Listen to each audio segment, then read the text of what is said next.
Former Trump acting ICE director Tom Homan joins me now. Tom, I know you know this story all too well, but Democrats claiming to finally get it, it's time to deport people.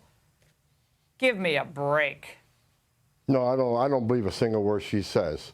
Her actions speak louder than her words. If she meant what she said, then why does she have a state law that prevents ICE from arresting an illegal alien on their way to court, in court, or the way home from court?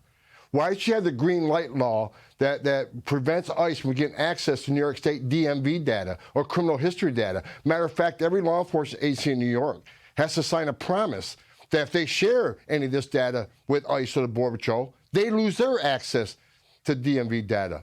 So, you know, why is she asking for $2.8 billion to resettle illegal aliens in her state if she's really serious about this? And finally, she just got a letter from the minority Senate leader and the minority Assembly leader in New York State asking her to send National Guard troops to help Texas. So she really means what she says. There's 4 things she can do right now to take action. But again, she don't mean what she says. She's an open borders governor. She's opened the state up to illegal aliens. She's enticed them to come to New York. They can come there not only they can get a driver's license, they can get a job, and they're protected from law enforcement because they're a sanctuary city.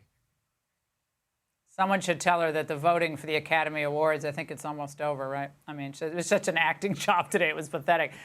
You're not going to be perhaps surprised by this, but Fox's Bill Melugin is reporting tonight that the Border Patrol is saying that the Del Rio sector had a 76% decrease in apprehensions of illegals from December to January, and that's gone from one of the top 2 busiest spots on the border to one of the slowest in the matter of weeks.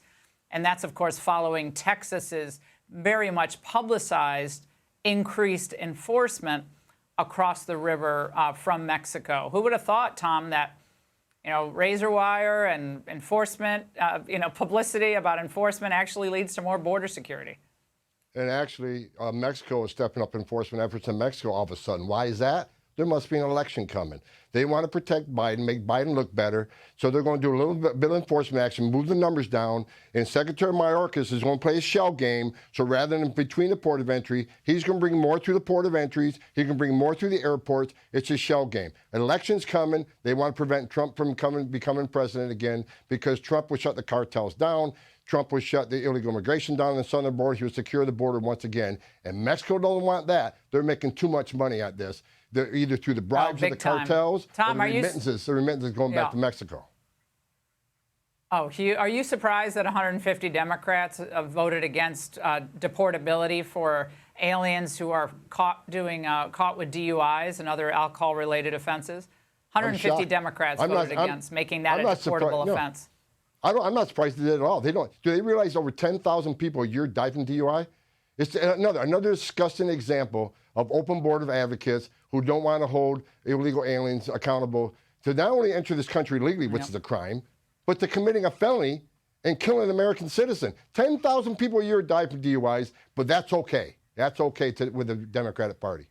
Hey, Sean Hannity here. Hey, click here to subscribe to Fox News YouTube page and catch our hottest interviews and most compelling analysis. You will not get it anywhere else.